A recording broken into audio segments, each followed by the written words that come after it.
अभी तक हम लोगों ने इफ़िशियंसी का फॉर्मूला निकाला था। अब थोड़ा उस फॉर्मूले को मतलब वापस ब्रेक करते हैं और देखते हैं हम क्या मतलब चीज़ें कैरेक्टराइज़ कर पाते हैं मतलब इफ़िशियंसी के ऊपर कि कैसे हम इफ़िशियंसी बढ़ा सकते हैं या किन फैक्टर पे इफ़िशियंसी डिपेंड कर रही है मेनली। तो इफ़िशियंसी का जो हमने फॉर्मूला निकालना था वो था 1/1 + 2a, ठीक है? जो कि बेसिकली अगर एक्सपैंड करूँ मैं तो 1/1 + 2 इंटू TP/TT, ठीक। और अगर मैं TT और TP की भी वैल्यू पुट कर दूँ 1/1 + 2, TP क्या होता था? डिस्टेंस अपॉन वेलोसिटी, ठीक। वेलोसिटी कह लो, स्पीड ऑफ मतलब जो भी डेटा था उसकी स्पीड वहाँ पे क्या है चैनल में, ठीक है। और ट्रांसमिशन टाइम था length of packet upon bandwidth, ठीक है। तो ये मैं एडजस्ट कर दिया हूँ, ठीक। अब किसी भी गिवन सिचुएशन में हमारे पास जो बैंडविड्थ होती है और जो ये स्पीड होती है ये तो कांस्टेंट होती है, ठीक है। तो बचा क्या? एक तो डिस्टेंस फैक्टर बचा है, एक तो लेंथ ऑफ पैकेट बचा है। तो अगर हम डिस्टेंस इंक्रीज कर रहे हैं तो हमारी इफिशियंसी घटेगी, ठीक है। वहीं अगर हम लेंथ ऑफ पैकेट इंक्रीज कर रहे हैं तो हमारी इफिशियंसी बढ़ेगी। तो इससे हमें ये पता चलता है जो स्टॉप एंड वेट ARQ है ये मतलब जब पैकेट साइज हमारे बड़े होंगे उसके लिए ये ज़्यादा परफेक्ट होता है, ठीक है। फिर आता है कॉन्सेप्ट कैपेसिटी ऑफ चैनल।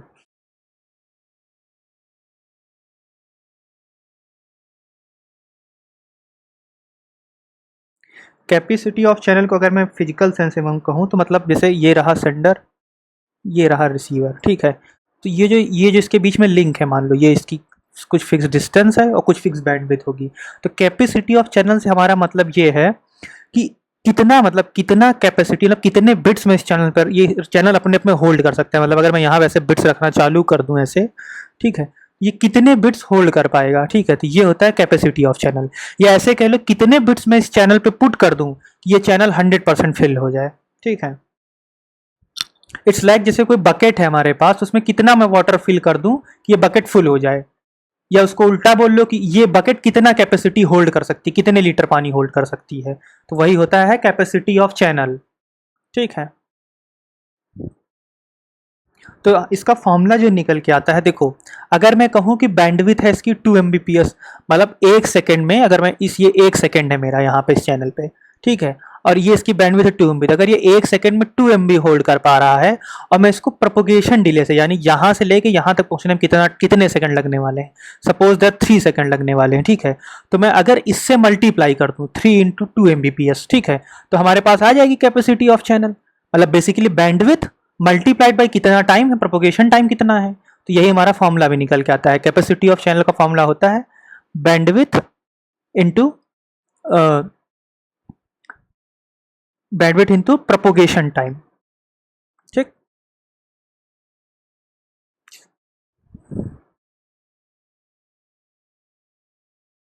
और इसको हम TP लिखते हैं एक्चुअली, तो बेसिकली आएगा कैपेसिटी ऑफ चैनल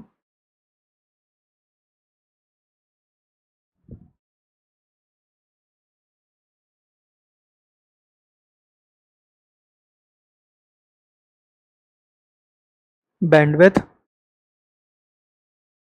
TP। और हाँ, ये यहाँ पे जो बैंडविथ है ये हमारी बिट्स पर सेकंड में है। बेसिकली डिजिटल वाली बैंडविड्थ की हम बात कर रहे हैं, एनालॉग वाली बैंडविड्थ की नहीं। इस बैंडविड्थ को उससे मत कंफ्यूज करें, ठीक है।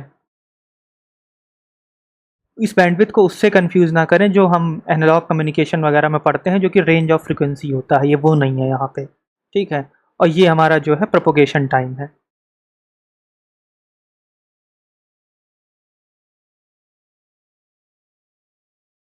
ठीक। अब अगर मैं कैपेसिटी की बात करूँ तो अगर जो चैनल है हमारा वो हाफ डिप्लेक्स है, ठीक है, तब कैपेसिटी ऑफ कंचे। तो हाफ डिप्लेक्स में क्या होता है, ये सेंडर है, ये रिसीवर है, एक टाइम पे एक ही तरफ से डेटा सेंड हो रहा होता है, यानी कि लिंक एक ही है ऐसे, ठीक है। तो फॉर्मूला हमारा यही रह जाता है बैंडविथ मल्टीप्लाइड बाई TP। वहीं अगर मैं फुल ड्यूप्लेक्स की बात करूं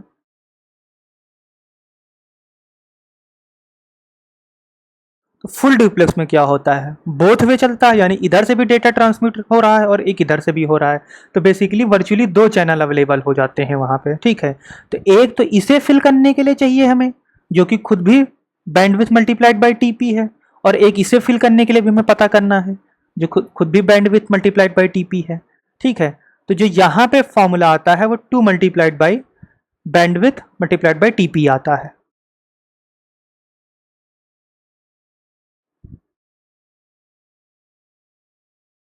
अब नेक्स्ट टॉपिक हमारा ये है कि अभी तक जो हम लोगों ने वो निकाला था, इफिशियंसी निकाला था स्टॉप एंड वेट एआरक्यू में, वो नॉइसलेस के लिए था। ठीक है, अब अगर चैनल नॉइसी है, ठीक है, और हमारे पास प्रोबेबिलिटी का कॉन्सेप्ट आ जाएगा कि फ्रेम लॉस होने की प्रोबेबिलिटी कितनी है, सपोज दैट, और वो पी गिवन है। ठीक है, हमारा चैनल जो है अब वो नॉइसफुल है, मतलब नॉइस है जिसमें चैनल में हमारे। ठीक है, ठीक है, तब हमें कैलकुलेट करनी है इफिशियंसी क्या होगी। ठीक है, और हमें प्रो पी जो है वो प्रोबेबिलिटी गिवन है ऑफ फ्रेम लॉस, मतलब इतनी प्रोबेबिलिटी है कि हमारा जो फ्रेम लॉस हो जाएगा। ठीक है, अगर इतनी प्रोबेबिलिटी फ्रेम लॉस की है तो कि क्या प्रोबेबिलिटी होगी कि हमारा फ्रेम सक्सेसफुल ट्रांसमिट हो जाए फर्स्ट अटेम्प्ट में, तो वो ऑब्वियसली 1 माइनस पी होगी।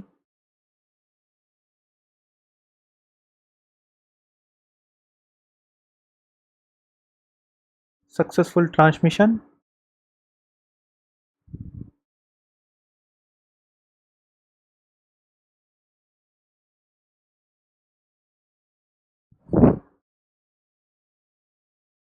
ठीक, तो if the frame is lost, अगर हमें फ्रेम हमारा लॉस हो जाए और हमें रीट्राई करना है, ठीक है, तो जो प्रोबेबिलिटी होगी मतलब सक्सेसफुल ट्रांसमिशन की नेक्स्ट अटेम्प्ट में। ठीक है, अगर मैंने माना कि फर्स्ट अटेम्प्ट में नहीं हुआ तो नेक्स्ट अटेम्प्ट में कितनी प्रोबेबिलिटी होगी हमारे पास, तो पी, और जब मल्टीप्लाई कर दो प्रोबेबिलिटी का किससे, जो 1 माइनस पी जो पहले प्रोबेबिलिटी थी बेसिकली।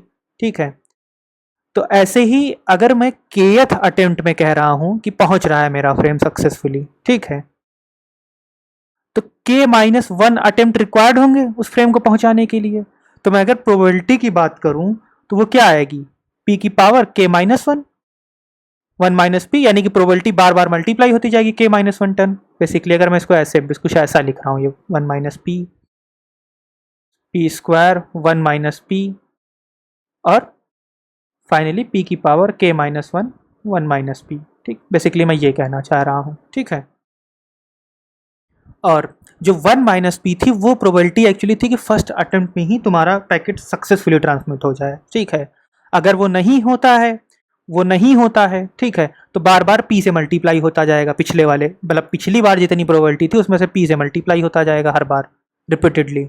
ठीक है, तो हमारे पास ये प्रोबेबिलिटी निकल के आएगी। ठीक है, तो अगर मैं प्रोबेबिलिटी लिखूं और सक्सेस की लिखूं, ठीक है, ठीक, तो वो क्या आएगा, अटेम्प्ट नंबर, ठीक है, multiplied by 1 minus P, 2 dot P dot 1 minus P, P square होगा यहाँ पे, एक्चुअली पी स्क्वायर नहीं होगा, पी वन होगा। तो अगर मैं इसको जनरलाइज टर्म में लिखूँ तो ये कुछ मैंने ऐसा लिख दिया है, 1 माइनस पी कॉमन ले लो, ठीक है, और यहाँ पे के इक्वस टू 1 से लेके इन्फिनिटी तक जितने अटेम्प्ट भी हम कर रहे हैं, इसलिए मैंने इन्फिनिटी जस्ट लिख दिया है यहाँ पे, के attempt number multiplied by P की पावर के माइनस वन। ठीक, ये आएगा। ठीक, और ये बेसिकली प्रोबेबिलिटी है, बेसिकली इसे सीधे कहूँ तो मैं ये नंबर ऑफ अटेम्प्ट्स है जो रिक्वायर्ड होंगे हमें। ठीक, ये एक्चुअली क्या है, number of attempts required for successful transmission.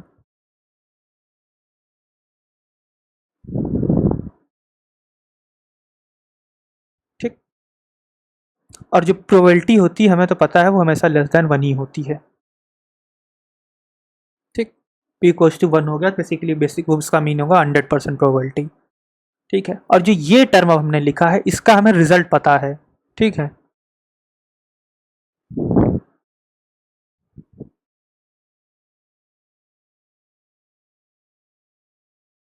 मैं यहाँ पे सीधे रिजल्ट ही उसका लिख देता हूँ।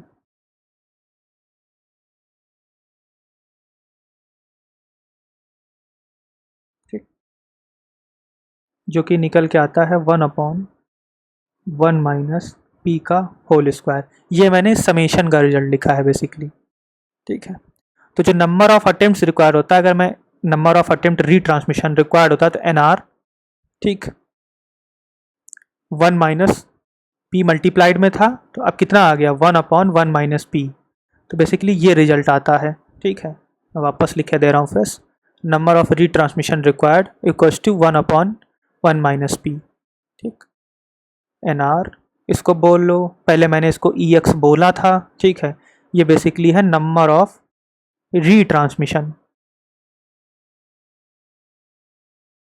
रिक्वायर्ड, ठीक। जो कि बेसिकली ये बताता है कि अगर आपके पास प्रोबेबिलिटी ऑफ एरर पी है तो हमें कितने मतलब कितने नंबर ऑफ अटेम्प्ट्स रिक्वायर्ड हो सकते हैं उस पैकेट को रीट्रांसमिट करने के लिए, ठीक है। अब इस केस में अगर मैं इफिशियंसी निकालने की बात करूं तो N equals to useful time upon total time. अगर मैं यूजफुल टाइम की बात करूं तो वो तो ट्रांसमिशन टाइम टी है किसी एक पैकेट के लिए। मैं किसी भी अगर nth पैकेट की बात कर रहा हूं तो वो तो टी होना चाहिए हमारे पास, सिर्फ ट्रांसमिशन टाइम उस पैकेट का।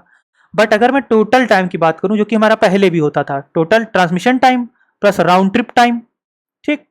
बट क्योंकि अब N R number of retransmission required हो गए, ठीक है, तो मैं इसे एन आर से मल्टीप्लाई कर रहा हूं, ठीक है, क्योंकि इतने रीट्रांसमिशन लगेंगे तो इतने टाइम राउंड ट्रिप टाइम मतलब टोटल टाइम इन्वॉल्व होगा, ठीक है।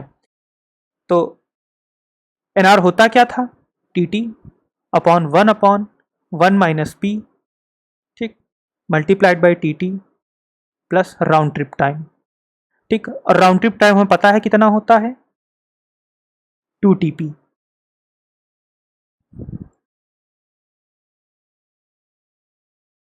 ठीक।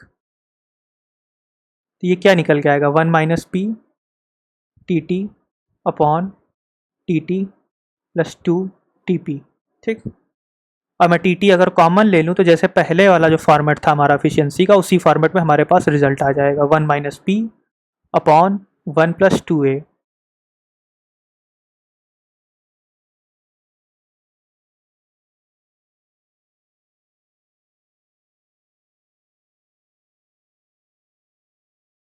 ठीक। Where a equals to T P by T T, ठीक है। तो वो टॉपिक एक बार अगेन देख लेते हैं, थोड़ा साफ साफ लिख दिया हूँ कि now the channel is noisy. अगर चैनल नॉइसी है और हमें प्रोबेबिलिटी एरर पी मिली हुई है, ठीक है, तो हमें इफिशिएंसी कैलकुलेट करनी है। तो मान के चलते हैं कोई kth अटेम्प्ट हमें लगे पैकेट को सक्सेसफुली ट्रांसमिट करने में, सेंड करने में, ठीक है। तो ये चीज़ श्योर है कि k-1th मतलब हमें अटेम्प्ट्स लग गए हैं, मतलब फेलियर हुए हैं, मतलब k-1 टाइम फेलियर हुए हैं बिफोर वो kth सक्सेसफुल ट्रांसमिशन हुआ है। तो अगर मैं प्रोबेबिलिटी की बात करूँ, जो फर्स्ट अटेम्प्ट था कि फर्स्ट टाइम में ही सक्सेस हो जाएगा, ठीक है, तो वो 1 माइनस पी होगा, ठीक है, क्योंकि प्रोबेबिलिटी का समेशन 1 होता है। तो अगर मैं 1 माइनस पी कर दूँ तो रिमेनिंग प्रोबेबिलिटी आ जाती है, अदर उसकी प्रोबेबिलिटी। नाउ अगर मैं कहूँ कि ये नहीं हुआ, ठीक है, फर्स्ट अटेम्प्ट में सक्सेसफुल नहीं हुआ, जो कि जिसकी प्रोबेबिलिटी 1 माइनस पी थी, तो नेक्स्ट अटेम्प्ट में कितनी प्रोबेबिलिटी होगी, तो P1 माइनस पी होगी, ठीक है। अब ऐसे k-1 अटेम्प्ट लगे हैं हमें, तो P को हमें k-1 टाइम्स मल्टीप्लीकेशन आ जाएगा। अगर मैं यहाँ पे सीरीज लिखते चला जाऊँ, P1 minus P, P square 1 minus P, P cube 1 minus की एंड सो ऑन, ठीक है। तो यहाँ पे देखो मैंने लिखा P k-1 1 माइनस पी, इतने मतलब प्रोबेबिलिटी आई है रिक्वायरमेंट, ठीक है। तो अगर अब मुझे कैलकुलेट करना है number of transmission, so the number of transmission required can be computed as the sum of an infinite geometric series where each term represents the number of attempts multiplied by its probability of success, ठीक है। मतलब मैंने हर attempt से उसकी probability, success probability multiply कर दी है और series बना दी है, ठीक है, इनफाइनाइट जीपी, ठीक है। तो इनफाइनाइट जीपी अगर मैं ये लिखूं, देखो 1th अटेम्प्ट यानी k इक्वल्स टू 1 था, तो 1 माइनस पी, यहाँ p की पावर 0 था क्योंकि p की पावर k-1 है, ठीक है। पहले निकाला था ना p की पावर k-1 1 माइनस पी, ठीक है। तो 2 p की पावर 1 आ गया यहाँ पे k-1, क्योंकि 2 माइनस 1 1 आएगा, तो 2p 1 minus P, 3p square 1 minus P and so on. तो अगर मैं इसको लिख लूँ समेशन के टर्म में, तो number of retransmission required equals to 1 minus p, मैंने बाहर कॉमन ले लिया है, and summation k equals to 1 to infinity k dot p के पावर k-1।